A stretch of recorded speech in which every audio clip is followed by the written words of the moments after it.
All right, I am so excited. I am National Executive Director Stacy Itzel, and I have consultant Cassie Dawson with me today for a 15 minutes to fabulous interview. Cassie has really been impressing me lately with some things that she's been doing, and I thought that you all might like to hear what she's doing as well. Cassie has been a consultant for 8 months. She joined in March of 2017 and is having her best month ever in November. So Cassie, tell us a little bit about yourself. Why did you decide to join Pampered Chef? Well, I've been a user of Pampered Chef for about 20 years and have always loved it and hosted my own parties. And I have a daughter, and she is 11. She started taking over my kitchen tools and decided that at 11 she would like to have her own tools. So I figured, what the heck? What do I have to lose? I had a virtual party for the first time and tried that out to help someone out to get their prizes for having a host. And then I thought, wow, this is really easy. I could even do that because I'm a stay-at-home mom and I homeschool, and maybe I could make some money. And who doesn't like to earn free stuff? Because I am obsessed with Pampered Chef. So that's why I started doing it, to earn my daughter her free stuff. So she helps me, and we do the business aspect of it as part of homeschool. And initially just for the free stuff. Yeah. and a paycheck would be awesome too. I love that you found a way to incorporate this into homeschooling. That's fantastic. And I think it's a great reminder that people do Pampered Chef for all different reasons. We tend to focus on the money a lot, but there's many reasons that people want to be a part of our business. So when you started, what was your goal with the business? Well, I think like a lot of people, my initial goal was free or cheap products, and to just fill my kitchen with more. Although I had lots of stuff, I wanted the new stuff, and I wanted it at a lesser price because who wants to pay full price? So that was my initial goal. And, a little bit of money would be good too, but my goal wasn't a big paycheck. It was to get products in our hands and to have lots of products at a good price or for free, and then go from there. But my goals have changed a little bit. Okay, and we'll dig into that in a second. Okay. What I noticed as I looked over the past 8 months is you were consistently submitting 2 shows a month every single month until September. Something happened in September. As a matter of fact, you didn't submit any shows in September. So what happened? What did you stop doing, or what do you think happened to your business to cause that kind of tank in September? Okay. And I'm looking at a couple of notes that I jotted down just so yeah. Well, first of all, September, since I've started, every single month I've actually had a show on the books, but I didn't figure out how the submitting works. By submitting it, you have it in September, but if it gets submitted in October. So I actually did have a September show, but it wasn't submitted until the next month, sort of late. So my whole September wasn't even considered that I had a show because of that. So that kind of messed me up a little bit. And what I think hurt me is, I was having $200 shows, $300 shows. They all qualified, but some of them just squeaked by. But I guess I wasn't really comfortable asking people to host, because initially when you start, you're starting with, I can't remember what you all call it, but your close circle of your friends and your family, and they all want to help you out. They all want to have a show for you, and it seems like a favor, right? And I really didn't want to annoy people because I knew they were doing a favor, and Cassie's doing this business. So I didn't want to annoy all of their friends and have their friends say, oh my gosh, your friend is asking me to do one now, and I was just doing this to help you out. And that made me really uncomfortable. I may be a little different than other people, but for me, it's more comfortable to go and to talk to people I don't know and to ask for the show or the booking or for the sale or whatever, because I don't know them and I don't feel, what's the right word? Not embarrassed, but to just ask for what I want.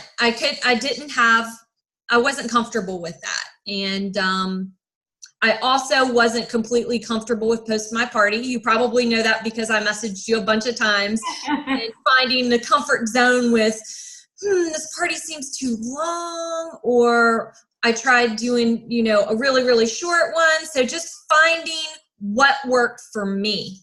And I know what works for Stacy Itzel, and I was using that, and it is awesome. And I just had to find my comfort zone. Yeah, I think that's really important for each consultant to do their parties in a way that best represents them.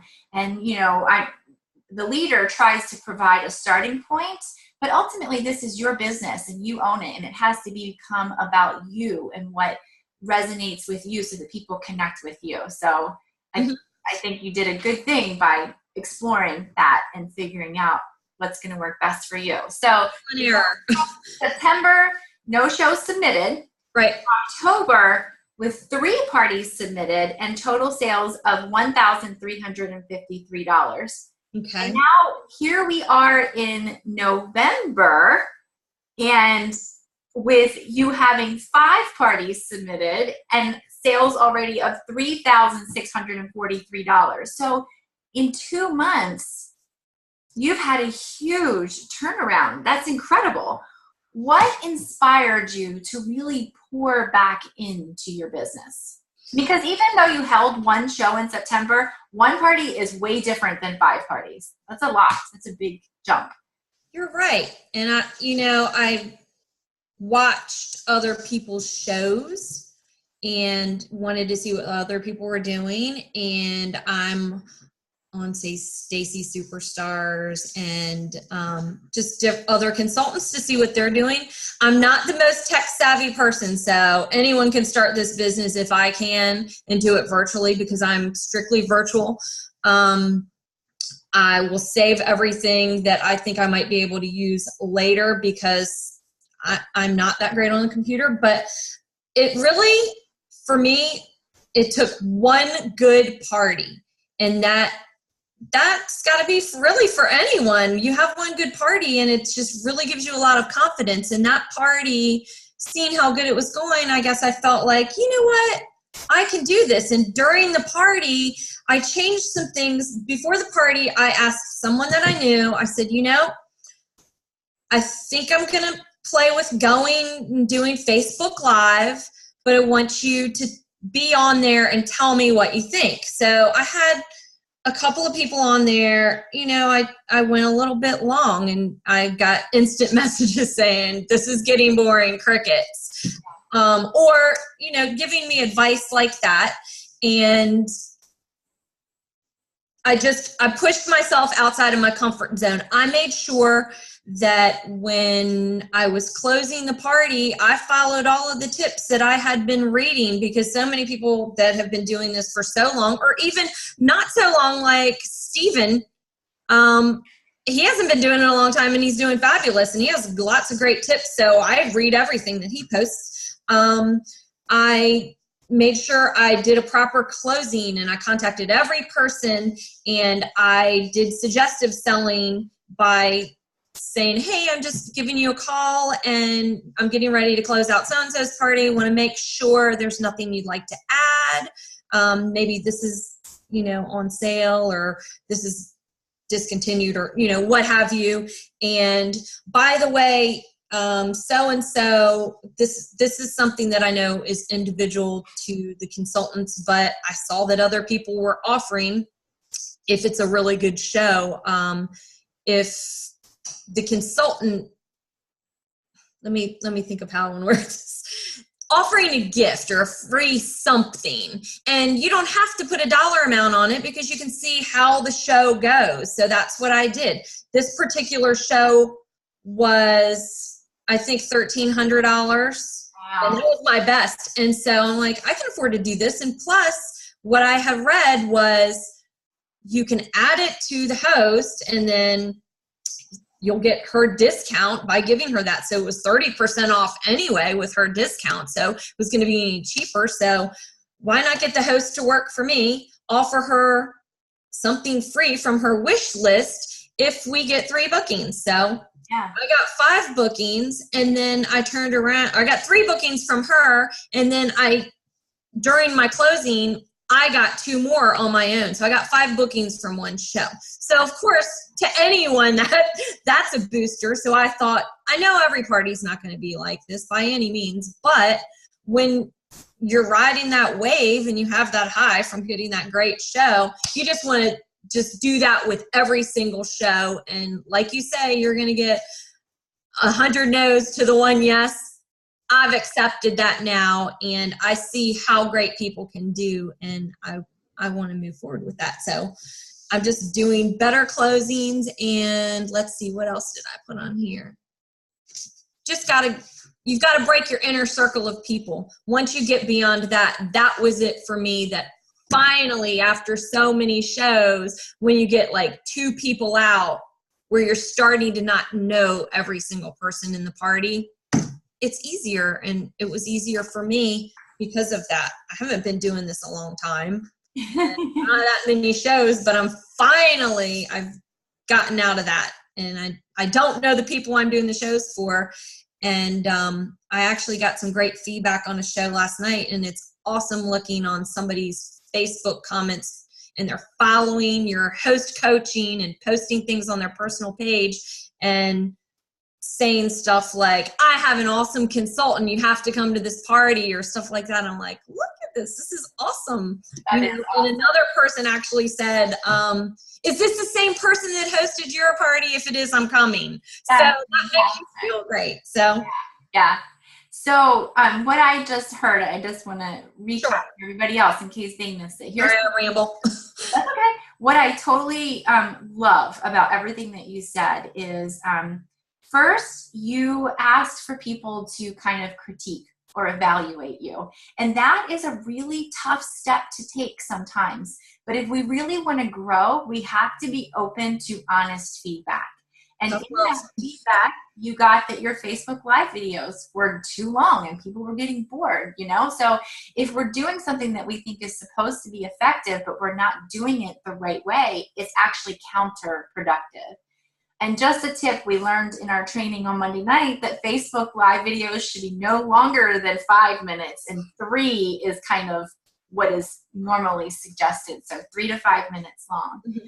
I also heard that you were just very intentional, much more intentional about your business, intentional about host coaching, intentional about getting those bookings, it's intentional about applying the things that you hear and learn from other people that are working. It's not enough just to learn everything. We actually have to do the things that we learn. And I think in you doing that is what has really turned your business around. So we have 3 minutes left. In our last 3 minutes, you mentioned earlier that, your goal from when you started was to earn free stuff, but you have different goals now. And I also happen to know that you have 8 parties booked already for January, which is fantastic. So what is your big goal now for your business? Let's think about 2018. How do you see yourself in Pampered Chef, and what do you want to do with this? Well, I'll say 3 big goals, and my smallest of the 3 big goals, this has really been kind of a goal all along, but I will be going to convention, and I will be paying with Pampered Chef money. So that's kind of a given. That's going to happen. Okay. Going to conference. Yes. I love it. Right. The big scary goals I have put off because I'm a mom of 2 kids. I have an old vehicle, and I need to drive a mom car, or not a mom car, a non-mom car. I need an adult car and not the minivan. And pay for it through PC money. And it's just seeing the ability of getting a paycheck that's actually substantial. And I know it can be way more. That's one. Yeah. And then my other goal to make that and then some very possible is my biggest fear. And that would be growing a team. That's my biggest fear, is recruiting. And, I haven't felt comfortable talking to people about the business other than how happy I am with it.